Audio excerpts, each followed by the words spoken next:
আসসালামু আলাইকুম। আমি আরিফা অল। আমি নাটোর থেকে এসেছি। আমার প্রতিষ্ঠানের নাম রেশম গুটি। আমি মুনিয়া জামান, নির্বাহী পরিচালক কালিন্দী। আমি কাজী মোহাম্মদ ইব্রাহিম। আমি একজন টেকনোপ্রেনার অ্যান্ড একজন ইনোভেটর।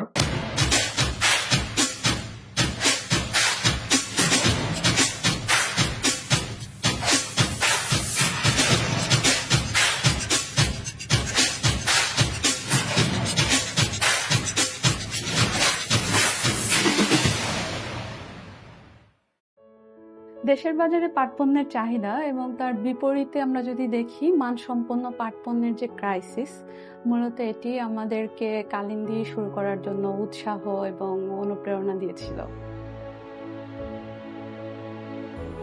বৈচিত্র্যময় পাট পণ্যকে নতুনভাবে বাজারে উপস্থাপন করা, বর্তমান যে প্রজন্ম আছে তাদের সাথে পাট পণ্যকে পরিচয় করিয়ে দেওয়া এবং তাদের কাছে পাট পণ্যের একটা গ্রহণযোগ্যতা তৈরি করা। আমার কাছে মনে হয় কালিন্দী শুরু থেকে সেই প্রচেষ্টাই করছে এবং আমরা সেদিক থেকে মোটামুটি সফল। আমার প্রতিষ্ঠান কালিন্দী পাটের ব্যাগ তৈরি করে। আমাদের মেইন প্রোডাক্টই পাটের ব্যাগ। বর্তমানে আমাদের সবচেয়ে বড় সমস্যা হচ্ছে মানসম্পন্ন কাঁচামালের ক্রাইসিস। দেশের বাজারে এখন যে পাটকলগুলো চালু আছে বা সচল আছে, তারা মানসম্পন্ন কাঁচামাল সাপ্লাই দিতে পারছে না। এটি এখন আসলে সবচেয়ে বড় চ্যালেঞ্জ। এই সমস্যার মোকাবেলা করা একজন এসএমই উদ্যোক্তার পক্ষে আসলে সম্ভব না, কারণ এই সমস্যা মোকাবেলা করতে গেলে পাটকল তৈরি করতে হবে, যেটা বৃহৎ শিল্প। শুধুমাত্র সেই কারণে আমরা এর বিকল্প কাঁচামালের দিকে মনোযোগ দিচ্ছি। আমরা পাটের ব্যাগের পরিমাণ একটু কমিয়ে এনে আমরা এখন লেদারের ব্যাগ বেশি তৈরি করছি। আমাদের প্রতিষ্ঠান যতটা না প্রযুক্তি নির্ভর, তার চেয়ে বেশি হেরিটেজ নির্ভর। বাংলার যে নদী, তার গতি প্রকৃতি, যে লোকজ মোটিভগুলো আছে, আমরা সেগুলো নিয়ে কাজ করছি। আমাদের ব্যবসার মূল আইডিয়াই ছিল ঐতিহ্য সংরক্ষণ, আমরা সেটাকেই প্রমোট করি আসলে। এসএমই খাতকে শক্তিশালী করতে সরকারের এসএমই সেক্টর অনুযায়ী নীতিমালা প্রণয়ন করা খুবই জরুরি বলে আমি মনে করি। বিভিন্ন সেক্টরের বিধিমালা প্রণয়ন হয়ে আছে, দেখা যাবে গত 10-12 বছরেও সেই বিধিমালার নীতিমালা প্রণয়ন হয় নাই। আমার মনে হয় সরকারের এই বিষয়গুলোকে আরেকটু গুরুত্ব দিয়ে দেখা উচিত। আগামী 5 বছরে শতাধিক শ্রমিক কাজ করতে পারবে এমন একটি কারখানা চালু করা। বাংলাদেশের আমরা যখন এটা মানে শুরু করি, আমি একজন ইঞ্জিনিয়ার এবং innovator and definitely entrepreneur mindset. So এখান থেকে প্রথমে যেটা আসে যে প্রবলেম, বাংলাদেশের যে টেকনোলজিক্যাল প্রবলেম, এগুলো অ্যাকচুয়ালি আমার ইনোভেটর মাইন্ডসেট থেকে আমরা দেখি যে এগুলো কিভাবে সলভ করা যায়, অ্যান্ড এন্টারপ্রেনার মাইন্ডসেট থেকে আসে যে এটা কিভাবে আরো স্কেল আপ করা যায়। তো এই দুইটা জায়গা আমরা যখন অ্যাকচুয়ালি মিট করে, আমরা দেখলাম যে আমরা অলরেডি এলইডি লাইটটা অ্যাডপ্ট করে ফেলেছি, কিন্তু সিলিং ফ্যান এটা নিয়ে আসলে কোনো কথাও হচ্ছে না, কাজ হচ্ছে না। এবং এই যে হিউজ পরিমাণ পুরাতন সিলিং ফ্যান, এগুলোর অ্যাকচুয়ালি কোনো ওয়ে আউট নাই। সো এগুলো ফেলে দেওয়া এবং আবার নতুন ফ্যান দিয়ে রিপ্লেস করা, এটাও একটা আমাদের জন্য ডিজাস্টার ছিল। এই ধারণা থেকে আমরা আমাদের R&D চালাই এবং আমরা সাকসেস হই, এবং এটা আমাদের প্যাটেন্টের মাধ্যমে আমরা এটা দেখি যে হ্যাঁ, এটা পুরাতন ফ্যানগুলোকেই না ফেলে দিয়ে এটা আমরা অ্যাকচুয়ালি আপসাইকেল করলে এনার্জি রিডাকশন করানো সম্ভব। সবচেয়ে আমরা এখন রাইট নাও আমাদের বিজনেসে আমরা B2B করছি, বিভিন্ন ফ্যাক্টরিতে যাচ্ছে, বিকজ এখানে প্রচুর পরিমাণে সিলিং ফ্যান কনজিউম হয়।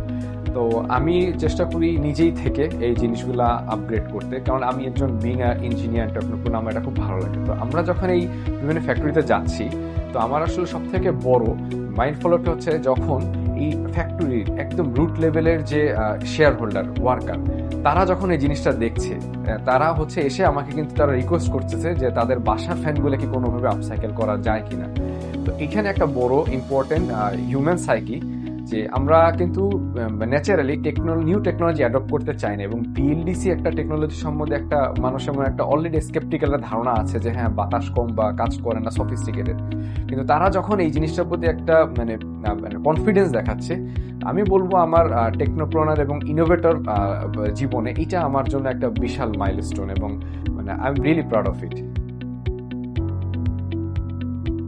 আমরা এসএমই উদ্যোক্তা হিসেবে আসলে আমরা একজন টেকনোপ্রেনারশিপ, তো আমাদের মেইন যে মানে ফাউন্ডেশনের স্ট্রং পয়েন্টটা হচ্ছে যে আমরা নতুন জিনিস ইনোভেট করি এবং সেটা আমরা স্কেল আপ করি। তো দেখা যাচ্ছে আমাদের বিজনেসের ধরনটা কিন্তু ন্যাচারাল না, মানে আমরা একটু ডিফারেন্ট ওয়েতে আগাই এবং আমাদের স্কেল আপ করতে হয় দ্রুত। কিন্তু মানে একটু মানে স্যাডলি যে বাংলাদেশে যখন আমরা এটা অপারেট করতেছি, তো এখানে আমাদেরকে আসলে নর্মাল বিজনেসের মতনই সবকিছু ঝক্কি ঝামেলা পোহাতে হচ্ছে। ট্যাক্স এবং ভ্যাট যা আছে এটা জেনারেল ট্রেডিং কোম্পানির মতনই ফেস করতে হয়। তো এটা আসলে দেখা যাচ্ছে যে একটা স্টার্ট আপের জন্য কিন্তু ভায়াবেল না। এবং এইখানে যে আমাদের ইকোসিস্টেম, তো এই ইকোসিস্টেমে এটা ওয়ান স্টপ সলিউশনও নাই। তো দেখা যাচ্ছে আমাদের ইনোভেশন একদিকে এবং আমাদের বিজনেস আরেকদিকে। তো দেখা যাচ্ছে ওয়ার্ল্ডের যে ফার্স্ট ওয়ার্ল্ড কান্ট্রি, তাদের স্টার্ট আপগুলো যত দ্রুত ওয়ার্ল্ডে মানে দখল করতে পারছে, আমরা কিন্তু আমাদের লোকাল মার্কেটও তত দ্রুত আগাতে পারছি না, জাস্ট বিকজ এই স্ট্রাকচার একটা ভ্যাট ট্যাক্স এবং এই যে আরো লাইসেন্স অ্যান্ড যে পুরা ব্যুরোক্রেসি যেটা আছে, সেটা কিন্তু অ্যাকচুয়ালি খুব বড় বাধা হয়ে দাঁড়াচ্ছে আমাদের ইনোভেশনগুলোকে স্কেল আপ করতে।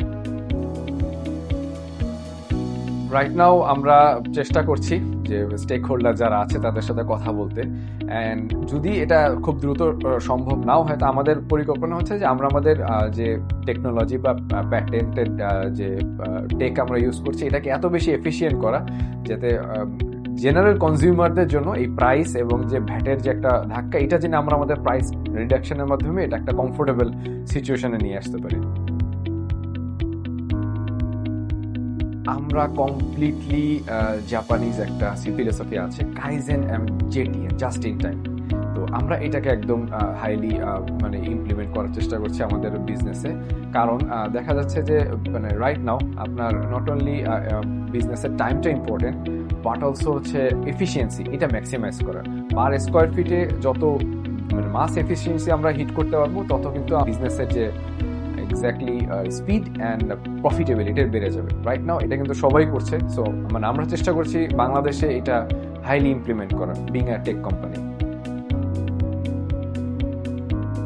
বাংলাদেশের সব থেকে বড় দুর্বলতা হচ্ছে আমরা কিন্তু একদম র ম্যাটেরিয়াল যে টেক, পিসিবি সার্কিট বলেন বা যে ম্যাগনেটস বা এনিথিং, একদম র ম্যাটেরিয়াল যেটা দরকার, এটা সবই ইম্পোর্ট বেসড।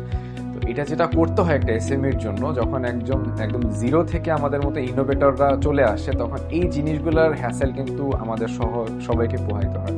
তো এর দেখা যাচ্ছে আমরা আমরা আমরা কিন্তু বিজনেসম্যান না, আমরা হচ্ছে ইনোভেটর। আমরা চেষ্টা করেছি যত দ্রুত প্রবলেমটা সলভ করে কনজিউমার এবং দেশে অবদান রাখতে পারি, কিন্তু এই যখন এই স্ট্রাকচার্ড ওয়েতে আসে, it becomes a really nightmare for us. So আমরা চাই যে একটা ওয়ান স্টপ সলিউশন হোক, এবং যারা অ্যাকচুয়ালি এরকম প্যাটেন্ট হোল্ডার বা একদম এক্স্যাক্টলি পেইন পয়েন্ট নিয়ে কাজ করছে, যেটা দেশের energy efficiency, highly economic development, ওয়ার্ল্ডে কম্পিটিশন করার মতো, এদের জন্য একটা আলাদা প্ল্যাটফর্ম হোক যেখানে ওয়ান স্টপ সলিউশন থাকবে, অ্যান্ড অ্যাটলিস্ট ভ্যাট অ্যান্ড ট্যাক্সগুলো কিছু বছরের জন্য হলেও একটু রিডাকশন থাকবে, বিকজ এসএমই হচ্ছে ওয়ার্ল্ড ইকোনমির গ্রোথের মূল ফাউন্ডেশন। আগামী 5 বছর, অ্যাকচুয়ালি 5 বছর না, আমরা চাচ্ছি 3 বছরের মধ্যে একটা রিভলিউশন তৈরি করা বাংলাদেশে। এবং সেই রিভলিউশনটা হবে যে আমাদের যে নিউ জেনারেশন আর কামিং, জেন জিস, যে we should think like this, যে consumerism need is not the best thing right now. আমাদের পুরান যত টেকনোলজি আছে এগুলো কিন্তু আমরা আপসাইকেল, রিউজ, এবং আমরা কিন্তু এগুলো আবার রিইনোভেট করে কাজে লাগাইতে পারি, এবং এগুলো লাইফগুলো কিন্তু অনেক বছর পর্যন্ত এক্সটেন্ড করতে পারি। বিকজ আমরা যখনই একটা নতুন টেক কিনছি, পুরান টেকটা কিন্তু আবার সেই রিসাইকেলের যে এটা কিন্তু ম্যানুফ্যাকচারিং একটা কার্বন এমিশন ক্রিয়েট করতেছে, আবার কিন্তু নতুন টেকটা কিন্তু স্টিল কার্বন এমিশন ক্রিয়েট করে আমার হাতে আসছে। আমরা যদি পুরান এই যে আইটেমগুলো, যে প্রোডাক্টগুলো আমরা যদি আরো একটু এক্সটেন্ড করতে পারি, তাহলে কিন্তু এই পুরা সাইকেলটা আমরা ব্রেক করা সম্ভব। তো আমরা চাই একটা রেভলিউশন তৈরি করতে, this generation will not consume a lot, rather আমরা এটাকে আরো এক্সটেন্ড করে যতদিন সম্ভব we will take care of our environment and also will be the less consumerism. আমি আসলে ছোটবেলা থেকে অনুপ্রেরিত হয়েছি সমাজে অবহেলিত নারীদের দেখে। আমার বেড়ে ওঠা বড় হওয়া হচ্ছে ঠাকুরগাঁয়ে। তো তখন আমি দেখতাম যে আমার যে সমস্ত সহপাঠীরা ছিল তাদের খুব ছোটবেলায় বিয়ে হয়ে যায়, ব্যাপারটা আমাকে খুব ভাবাতো। এবং আমার মনে হতো যে অর্থনৈতিক স্বাবলম্বিতা একজন মানুষের এইসব প্রতিবন্ধকতাকে জয় করার অন্যতম একটা হাতিয়ার হতে পারে। তো ছোটবেলা থেকে আমি ভাবতাম যে আচ্ছা, আমি এমন কিছু করতে পারি না যেটা দিয়ে এই সমস্ত মেয়েরা বা আমার যেসব বন্ধুদের, আমি যখন শিখতে পড়তাম তখন আমার কিছু বন্ধুদের বিয়ে হয়ে যায়, তো এমন যেন আর না হয়। তো আড়ং-এর কাজগুলো দেখতাম আমি, মূলত আসলে আড়ং-এর যে প্যাটার্ন, কাজের প্যাটার্ন, এটাকে আমি ফলো করার চেষ্টা করেছি, যে ওরা একদম প্রান্তিক পর্যায়ে নারীদের ঘরে বসে কাজ করার সুযোগ দেয়। তো তখন থেকে আমার মনে হতো ঠিক আছে, আমি বড় হয়ে এমন কিছু করব যেন নারীরা ঘরে বসে কিছু করতে পারে। যে গুরুত্বপূর্ণ মাইলস্টোন ছিল শুরু করা, কারণ আমার পরিবার কখনোই চায় নাই আমি উদ্যোক্তা হই। হ্যাঁ, পরিবার সবার প্রথমে যে আমার বাধাটা, সেটা আমার পরিবার থেকে ছিল যে না, পড়াশোনা করে চাকরি করতে হবে, উদ্যোক্তা হওয়া যাবে না। আমার মনে হয়েছে আমার জীবনের সবচেয়ে বড় মাইলস্টোনটা হয়তো শুরু করাটা। আমি আমার সাকসেস হিসেবে এটাকেই দেখেছি, আমি সেই কাজটাই করতে পেরেছি যেটা আমার স্বপ্ন ছিল। তারপরে কতটা অর্জন, কতটা সফলতা, কতটা ব্যর্থ হয়েছে, এটা আসলে আমি আর মনে রাখি না বা মনে রাখতে চাই না। এই যে ভয় না পেয়ে আমি শুরু করেছি, শুরু করাটাই আমার সবচেয়ে বড় মাইলস্টোন ছিল। ঢাকা কেন্দ্রিক যেসব উদ্যোক্তা, আর যারা আমরা একদম মানে জেলা শহরে থাকি বা উপজেলা শহরে থাকি, তাদের আর আমাদের গ্যাপটা অনেক। তারা চাইলে অনেকগুলো ট্রেনিং নিতে পারে, কারণ বড় বড় ট্রেনিংগুলো বা আমাদেরকে উন্নয়ন করার জন্য যে কর্মশালাগুলো হয়, সব কিন্তু ঢাকা কেন্দ্রিক। আমরা চাইলেও কিন্তু এগুলোতে অ্যাটেন্ড করতে পারি না।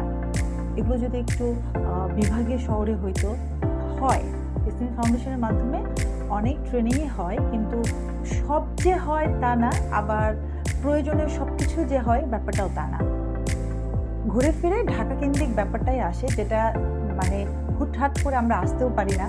বা এটা কিন্তু, কারণ আপনার ট্রেনিং লাগবে। আপনি যদি আপনার এন্টারপ্রেনারশিপটাকে আরেকটু আগায় নিতে চান, আপনি যদি আরেকটু নিজেকে ব্র্যান্ডিং আনতে চান, আপনাকে দেখতে হবে যে অন্যরা কি করে এগিয়ে যাচ্ছে, যেটা জেলা শহরে বসে আসলে সম্ভব না। আর প্রতিনিয়ত জেলা শহর থেকে আসাও সম্ভব না। আমাদের তো আসলে অনেকগুলো দায়িত্ব পালন করে এসে তারপর উদ্যোক্তা জীবনটা যাপন করতে হয়। ট্রেনিং সেশনগুলো আমি বললেই তো আর নাটোর শহর বা রাজশাহীতে চলে যাবে না, যেহেতু আমাকে আমার নিজের ডেভেলপমেন্টটা দেখতে হবে। সো আমি চেষ্টা করছি এবং প্রতিনিয়ত নিজেকে আপডেট রাখার চেষ্টা করছি। আমি তো প্রথমেই বলেছি যে আমি একদম প্রান্তিক পর্যায়ে নারীদের নিয়ে কাজ করি। তো প্রথমে আমি করতাম কি, নকশি কাঁথা তৈরি করতাম, কিন্তু এখন আস্তে আস্তে আমি খেয়াল করছি যে আচ্ছা, এটাকে একটু ফিউশন আনা যায় না। কাঁথাটা করলাম, পাশাপাশি এই কাঁথা স্টাইলিং ডায়েরি কভারগুলো করলাম। এইভাবে টেকনিক্যাল যে ইয়েগুলো, সেখানে প্রতিনিয়ত তো আমাদের আসলে এখন তো সবাই অফলাইনের পাশাপাশি অনলাইনটা সবচেয়ে বেশি চেষ্টা করে প্রচারণা চালাতে। কারণ নাটোরে বসে তো আমি সবার দরজায় যে নক করতে পারবো না, কিন্তু যদি আমি ফেসবুক, ইনস্টাগ্রাম, আমার নিজস্ব পেজ, এগুলোতে যদি রেগুলার আপডেট দিই, তাহলে আমার পেজ হয়তো ডোর টু ডোর পৌঁছে যাবে। এটা চেষ্টা করছি। তো ট্রেডিশনাল কাজগুলোর পাশাপাশি আমি একটু ফিউশন করার চেষ্টা করছি। একটু প্যাচওয়ার্ক দিয়ে দেখা যাচ্ছে যে নকশি কাঁথা বা একটু প্যাচওয়ার্ক, মানে সেলাইটা থাকলো সাথে, মানে একটু ফিউশন করে কাজগুলোকে করার চেষ্টা করছি। আমার একটাই লক্ষ্য, সেটা হচ্ছে আমি ব্র্যান্ডিং আসতে চাই। রেশমগুটি খুব অল্প পরিসরে হলেও যেন এটা ব্র্যান্ডিংয়ে আসে, আমি যেন এই প্রতিষ্ঠানকে একটা ব্র্যান্ড করতে পারি। আমি প্রথমে বলেছিলাম যে আমার সবচেয়ে বড় মাইলফলক ছিল যে শুরু করা। বাধা আসবে এবং হ্যাঁ, অনেকবার পড়ে যাব, আবার উঠে দাঁড়াবো, ব্যর্থতা আসবে, অনেক কিছুই হবে, কিন্তু আমি আমার স্বপ্নের প্রতি একদম স্থির। আমি জানি আমি কোথায় যেতে চাই, এবং যারা আমার মতো বা এখনো ভাবছে যে আচ্ছা আমি পারবো কিনা, একদম সবকিছু ঝেড়ে ফেলে জাস্ট শুরু করা এবং আমি পারবো, এটা নিজের মধ্যে বিশ্বাস করা। এর চেয়ে বড় কোনো আমার মনে হয় শক্তি নাই। Dream big, dream really big. মানে এসএমই উদ্যোক্তাদের সব থেকে বড় মানে পাওয়ার হাউস হচ্ছে তাদের স্বপ্ন এবং ভিশন। মানে আই উইল সে যে মানে not like dream in Bangladesh, dream in $1 billion, dream in $1 trillion, dream in millions of market. Because যে এইখানে আমাদের পেডিগ্রি শেষ নাই, but with your dream and vision you can actually conquer everything. আমরা যারা SME উদ্যোক্তা আছি, আমাদের ব্যবসার সাইজ যেমনই হোক না কেন, ছোট হতে পারে, বড় হতে পারে, আমাদের ব্যবসা পরিচালনার জন্য সরকারের যে আইন এবং বিধিমালাগুলো আছে সেই সম্পর্কে ভালোভাবে জানা এবং সেগুলো মেনে চলা। কেননা যখন আমি ব্যবসাটা বড় করব বা সরকারি বা ব্যাংক বিভিন্ন আর্থিক প্রতিষ্ঠান থেকে যখন ঋণের প্রয়োজন হবে তখন সেটি পাওয়া খুবই কষ্টসাধ্য হয়ে যায়। আমার মনে হয় বেশিরভাগ এসএমই উদ্যোক্তাই এই সমস্যার ভেতর দিয়েই যায়।